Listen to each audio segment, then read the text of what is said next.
In the quiet corners of our societies, there are stories of silent strength, of sacrifices made in the name of family, of loyalty that goes unnoticed until the day it vanishes. This is one of such story. It begins not with a dramatic event, but with a long-held silence. It is the story of a woman who for 36 years was the invisible glue holding a family together, only to discover that the world saw her not as a pillar, but as a project. Welcome to the Afro Tales with Kemi, where ancient legends meet with modern storytelling. So sit back, open your heart, and walk with me through today's tale, told as always, the African way. I am Kemi Iwalesin. Her name was Chinwe. For 36 years, she wove a life with Emeka, thread by thread, sacrifice by sacrifice. She built his home, bore his children, and anchored his world with a loyalty that was both profound and taken for granted. Yet, in the cold eyes of tradition and the silent pages of the law, she remained a ghost. No bride price was ever paid. No vow was ever signed. She was his first everything, but never ever his wife. To Emeka, she was a study project, a woman to be maintained, not celebrated. He would go on to marry 2 other women properly, with full ceremony and public fanfare. And Chinwe, she absorbed it all. The polygamy, the erasure. She folded her pride and tucked it away like a sacred garment she was never permitted to wear. Chinwe met Emeka when they were both young, their hearts full of a future that seemed boundless. She came from a modest family, he from a slightly more established one. Theirs was a love that began with a promise, a union blessed by affection, but not, as it would turn out, by formal tradition. There were no negotiation of a dowry, no gathering of families to seal their bond with ceremony. She moved in with him, and that was that. Life began. In those early years, the lack of a certificate or a bride price didn't matter. They built a life. Chinwe bore 4 children, 2 girls and 2 boys. She managed their home, supported his ambitions, and was the steady calming force in his storm. She was his first, his original. But as time passed and Emeka's fortunes grew, a subtle shift occurred. The world began to see her as a woman he lived with, not the wife he honored. The first true crack appeared when Emeka, now a successful man, decided to take a second wife. This time, it was different. There was a lavish ceremony. The bride's family was paid a generous dowry. The marriage was registered. Chinwe stood there, wearing her best outfit, a smile plastered on her face as she welcomed the new wife into a home she had built. Inside, a part of her withered. She was given the title senior wife, a label that felt less like an honor and more like a consolation prize for a race she never agreed to run. A few years later, a third wife followed, with the same fanfare. Chinwe's silence deepened, her loyalty now a heavy cloak she wore every day. To her children, she was just mom, strong, constant, and seemingly content. They never saw the tears she shed in the privacy of her room, the quiet humiliation of being the only one without a wedding album, the one whose value was assumed but never officially stated. The catalyst for change arrived in the form of a new grandchild. Chinwe's son, Emeka Jr., who lived in Europe, invited her to stay with him and his wife for 3 months after the birth of their first child. It was her first prolonged trip outside Nigeria, a journey into a different world. Chinwe was packing for Mugwo to meet her grandson, to hold a new life that would call her by a name everyone understood, Grandma. Her hands paused over the tiny outfit she was packing. She looked up. Her eyes landed on a dusty framed photo on her dresser. It was the young, hopeful Chinwe and Emeka. And in that moment, the ghost of another name, an unspoken title, rose to meet her. There is a particular kind of violence in a casual remark. It is a quiet violence, one that slices through years, through shared history, and reduces a life of love and labor to a mere convenient fact. It happened in the very home she had built with him.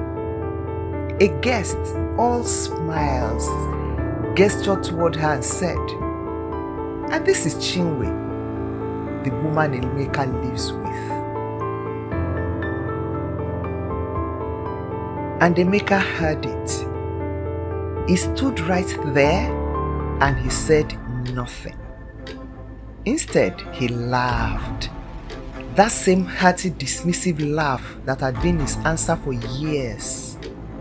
His answer every single time she had ever dared to ask about making their union official, about becoming his wife in the eyes of the world, and not just the woman in his shadow.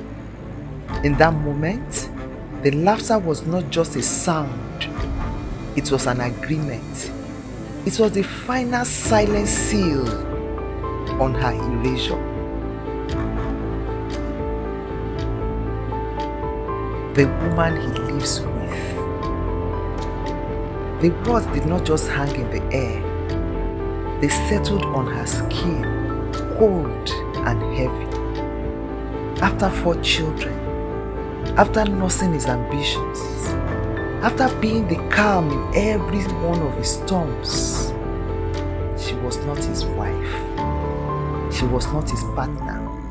She was the furniture, the familiar painting on the wall, the woman he lives with. And in that moment, the foundation of her life, a foundation she had poured her very soul into, crumbled into dust. It was no longer a home. It was a house she happened to live in. And she was not his wife. She was a ghost he happened to live with. She closed the suitcase, and with it, a door on the woman she had been. She was not just going to visit her grandson. She was, without knowing it yet, going to find herself. The catalyst for change arrived in the form of a new grandchild. Chinwe's son, Emeka Jr., who lived in Europe, invited her to stay with him and his wife for 3 months after the birth of their first child. It was her first prolonged trip outside Nigeria, a journey into a different world. In Europe, the pace of life was different. The rules were different. She was just grandma, not wife number 1. One afternoon, in a brightly lit supermarket, overwhelmed by the choices, she accidentally bumped her cart into that of a gentleman.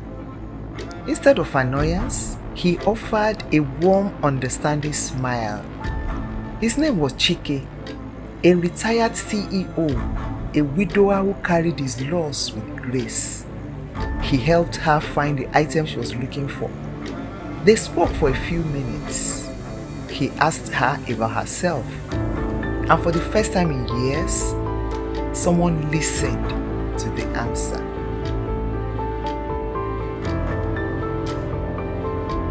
When her 3-month visit ended and Chinwe returned to Nigeria, the walls of her life in Emeka's house felt less like a home and more like a beautifully decorated cage.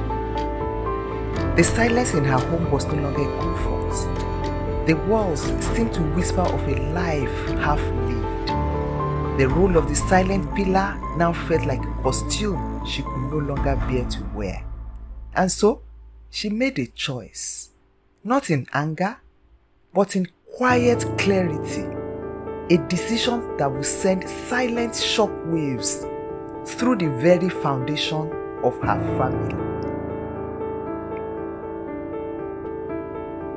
The silence was no longer comfortable. It was loud with echoes of her own suppressed dreams. She stayed in touch with Chike, their conversations a secret lifeline. And then she made a decision. Using her own small savings, she booked a flight back to Europe. She did not tell her son. She did not ask for permission.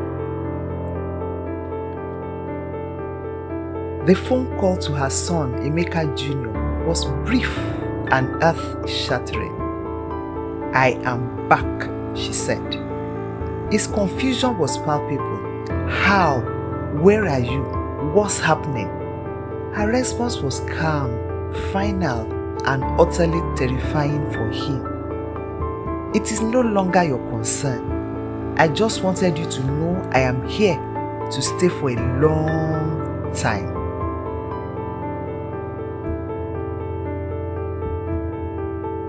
The storm broke instantly. Emeka Jr., lost and anxious, received a furious call from his father in Nigeria.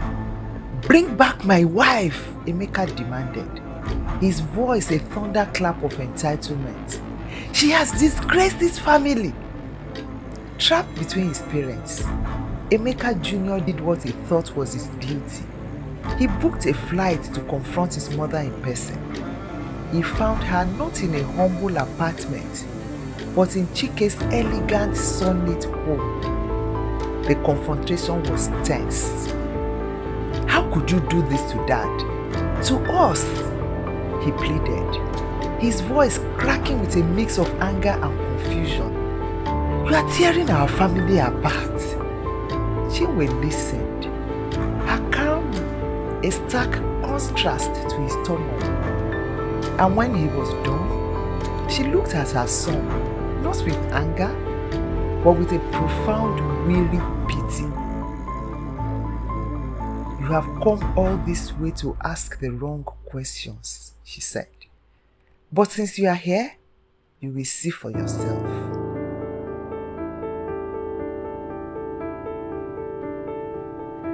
That evening over a tense dinner, Chinwe began her testimony. She told him about Chike, not as a secret lover, but as a man of substance and honor. She explained that this retired CEO was not hiding her. He was championing her. "He is preparing to travel to my village," she revealed, her voice steady. "To formally go to my family, to pay a dowry, and to do that what your father never did in 36 years, to officially ask for my hand in marriage."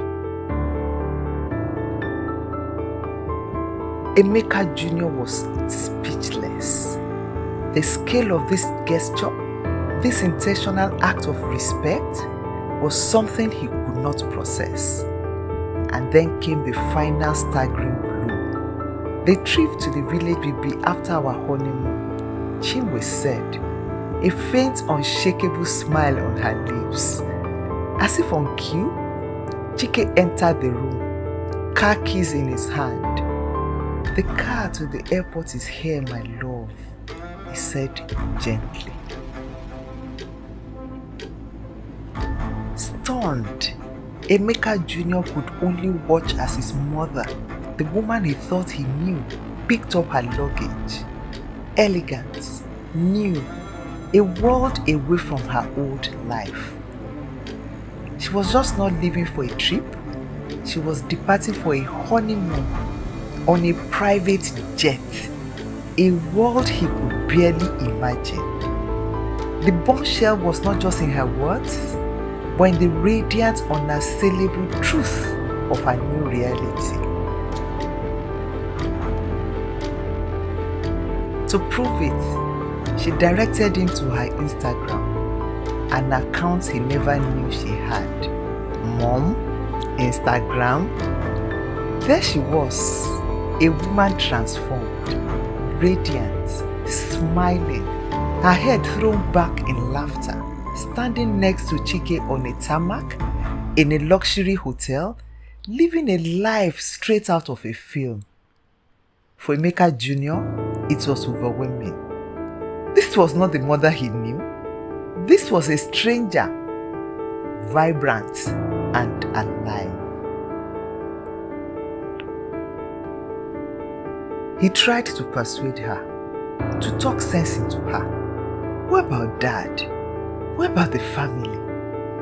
Her response was a blade of cold, hard truth. If you care so much for your father, she said, you can send your wife to him. Then she blocked him on WhatsApp, on Facebook, on Instagram. The ultimate act of drawing a boundary. The only way he could now see her life was through the screen of his own wife, who to his utter bewilderment was cheering his mother on, commenting couple goals on her photos.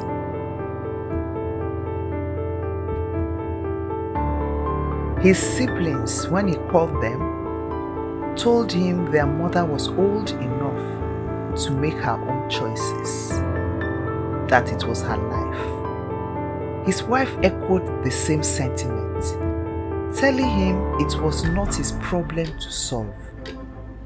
Emeka Jr. was left utterly alone in the storm, with his father's insensate, threatening calls as the only constant, a relentless reminder of a world that had just collapsed. For so long, Chinwe's life was defined by silence. A space in a home that was not her own. A name on a register that held no love. But here, in a city hall and surrounded by a new family of choice, that silence was finally broken. Not with loud words, but with soft promises. Not as a hidden wife, but as a celebrated bride. And in the quiet that followed, the quiet of her own home, with a man who sees her soul, she found not emptiness, but peace. The world she built for herself was not a rebellion, it was a homecoming. Her story is a testament to a simple, radical truth. It is never too late to become the heroine of your own life. Do not mistake my silence for acceptance or my endurance for weakness. My living is not an act of anger, but the final peaceful conclusion to a conversation we never started. Chinwe's choice leaves us all with a difficult question about duty, happiness, and the price of silence. I would love to know where you stand in the comments. And if this story resonated with you, subscribe to the channel for more tales that explore the depths of our lives and loves. Thank you.